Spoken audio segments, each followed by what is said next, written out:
Hey guys, just wanted to welcome you back for another video, and I'm going to keep this intro really quick because I will be coming back to do a recap at the end. But just to remind everybody, in September, Dawn and I were required to make lace embellishments. We had to make a minimum of 10. And then for October's Stash Busting Challenge, we are to take at least 10 of our embellishments and use them to flip a book or art journal or something like that. So that is what I am working on here. And also to remind you that I will put the links for Dawn's video in the description as soon as I can snag it. I can't generally grab the link until her video goes live.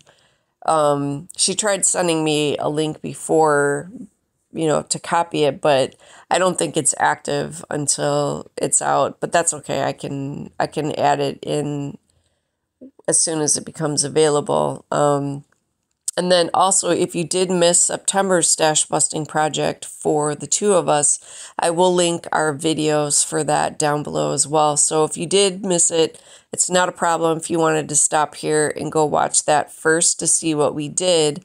And then you can always come on back and finish watching this month's stash busting. We do have one more for 2024 for November. That will be our last project for this year, but we will be back in January, and we already have everything that we are doing. And I mean literally everything already all mapped out for 2025, all the way through from now all the way until November of next year. So be ready if you have been stash busting along with us. Be ready because we have a lot more stuff coming for 2025. And that's in addition to all the fun stuff that Dawn is going to be coming out with. But I am not giving any sneak peeks for that. She can, but I'm not going to. So anyway, all right, I'm going to leave that here. Like I said, I will be back with a babbling recap after. So I'm going to tip the rest of this now into music and then meet you back for that recap. So, all right, guys, see you in a bit.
singing here in the evening breeze. Here tonight I'll be waiting.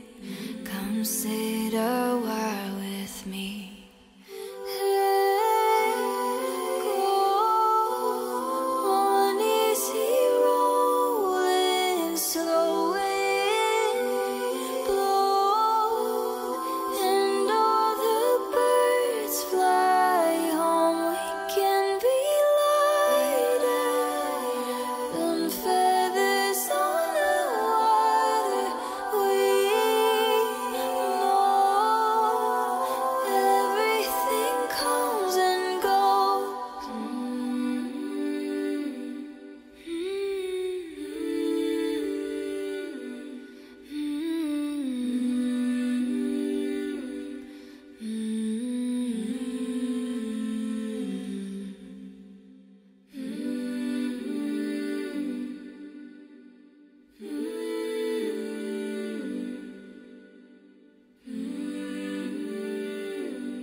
Alright guys, I am back with the October stash busting recap. I am going to try to do this as a speed round because I know this video is fairly long, and then I also want to go and see what Dawn did because I have not seen it yet.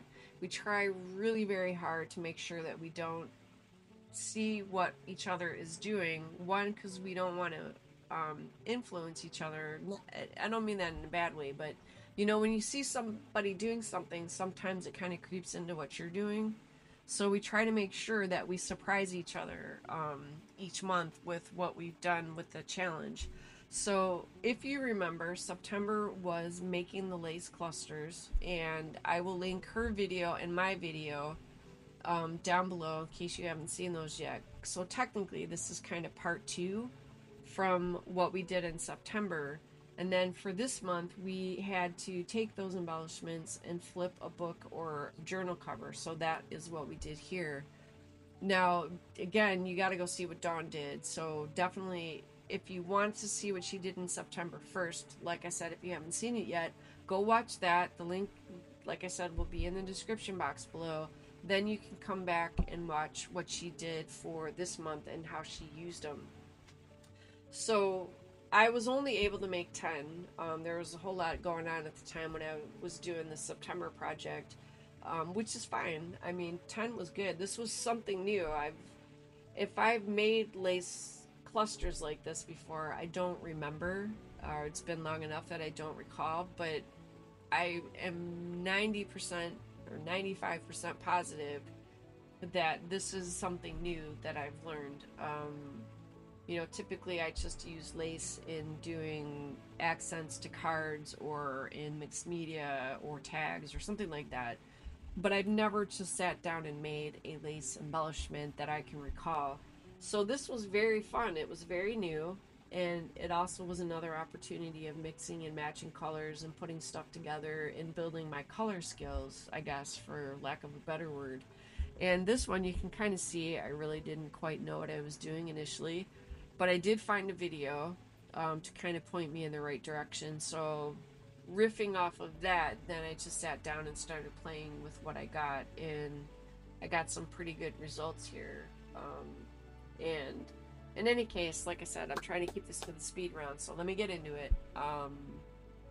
I had a pack of 8 little crafty books. I cannot recall where I got them from, but it was only $3.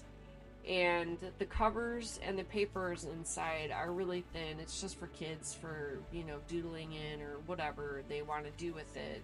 You know, it's just a fun little paper pad or a little booklet. So it was an 8-pack of those that I've been constantly moving around and shuffling around in my craft room, and I said, that's it. This is the perfect project to do something with these things. So that's what I did here. And then for the extra 2 embellishments, I came in with a multimedia kind of art journaling book I got off of Amazon. And then this is one of a multi-pack of little art journals I got from Arteza. I forget how many years ago now. I want to say I picked it up either during COVID lockdown or in the early part of 2021. So it's been about 3.5 to 4 years since I picked these up. But again, it was a multi-pack of journals I got from Arteza. So I was able to finish off the 2 extra embellishments with these. It was such a fun project. Oh my god, this really was so much fun. Oh man. So this is the only one I ended up covering in fabric because it is covered in burlap. I thought it would be better to use fabric. So I grabbed one of those little packs of pre-cut fabric you can pick up from Michael's, and I used that to cover it with some fabric glue. Then I finished it off with the pink and white embellishment, or the pink and I think it's actually an ivory color, but the one embellishment here with the dragon charm, and then 3 little pink drusies. To kind of pull it together, also before I forget, I did put down a quick layer of black gesso first, and when that dried, then I came in and added the fabric and finished it off. So that is how I did that one. This one I covered with some remnant pieces of cardstock from when I cut down the paper for these journals. And then when it was done, I finished off that seam with some Love from Lizzie peel-offs, and then I attached the lace embellishment I thought went best with that, and that's how I did that one. The places I got the paper from, if you're curious, there was a pad of paper I picked up at Joann's, which is where these papers came from, and I think this one. These came out of the same paper set, the little flower motif, the bird and the flowers, and then the polka dot one. That's all from one paper pad. These were all from Arteza, different Arteza sets. This was a pack of 8 by 8 sheets, and these were packs of 12 by 12 sheets. And these two came from pads that I picked up at Michael's, the 12 by 12 pads of paper. So that's where I got all my papers from. And I believe the cardstock, I used some plain white cardstock on these. Because the cover was so thin, I cut down panels of 8-inch or just under 8 inches of white plain cardstock to attach to the front and the back so I could make the cover more sturdy. That's why this is kind of bowing up a little bit from the gel medium. It made it warp just a little bit, but if I really wanted to, I probably could flatten that out with the iron, but I don't, it's a mixed media journal thing now, so I'm not really worried about it. But I did do a base layer on all of these with that white cardstock to make that the cover stronger, just because it was pretty thin. So that's what I used on the paper, and I think the weight of that white cardstock that I used was, I think, around 180 pound, or maybe it's 180 GSM. I can never keep the measurements straight, but it was pretty heavy duty. It was a good sturdy cardstock. Like I said, I really wanted to make sure I had good layers, especially if I was going to be coming in with gel medium. You got to make sure you got some good paper. So that is where I got all the paper for that. So let me kind of tuck these out to the side. And then basically it was just building up the layers, putting down that white cardstock first. Then I came in and I did the outer covers first. Because on the sheets that were 12 by 12s, I cut these sheets down to 9 inches for the pieces that were going to be on the outside. And then I cut the edges and the corners like at an angle, folded them over, sealed them down with some of the gel medium. Then when they were dried, that's where I came in and I cut down panels of the cardstock to just under 8 inches to cover that all up and finish off the inside of the cover, if that makes sense. So it was just, like I said, going in layers to get that cover built up. And then once everything was dry for the cardstock, then I finished the spines of the books with washi tape. I just kind of picked through the rolls that I had and matched them up with what I thought would look good with the paper. And then the ones that were a little bit more narrow for the roll, I did get them to flip over to cover up that seam where the staples of the original booklet would show. But then I would also come in with an extra piece of it to kind of make it, look a little finished, I guess, or a little more polished, as lack of a better word. Because I thought it, you just got this little teeny strip here. I thought it would look nicer if I came in with another piece of the same washi tape. But the one thing to note, though, if you want to make sure that it won't peel up, because washi tape is hit or miss. Sometimes you'll get some that will have enough tack that they'll stay flat and they won't peel up. And then some just curl up like right after you're practically putting it down. So to make sure none of the washi tape on the spine peeled up, I did a light layer of the gel medium first, so that everywhere the washi tape was touching the paper, it was going to stay put once that gel medium dried. So I did the fronts first, wrapped it around, and then came in and finished off on the back side, again putting that thin layer of gel medium all along where the washi tape was going to be. And that will hold it. I mean, unless something really gets beat up in your book, none of that should peel up if you're using the gel medium. So I think there was only one where I think I forgot to put the washi tape spine on before I attached the lace embellishment, but I can't remember which one now. But for the most part, I did the spines, finished off the spines of the books before I added the embellishment. And then the only other things that were a little bit different were this I thought looked really good with this purple paper, but I was afraid if I didn't find something to lift it up out of that background, it was going to kind of get lost. So from this same paper pack, I found a cut apart I thought looked really nice, and the colors kind of all went well together because I didn't want this to be too much pattern, and it was the only one that was in there where it was a little more simple in the cut apart. So I took that one out, added some extra that plain white cardstock to it to make it stiffer. When that was dry, then I distressed the edges and then inked them up with one of the Tim Holtz Distress Oxide purple colors. I forget which one I used. Can't remember the purple one that I used.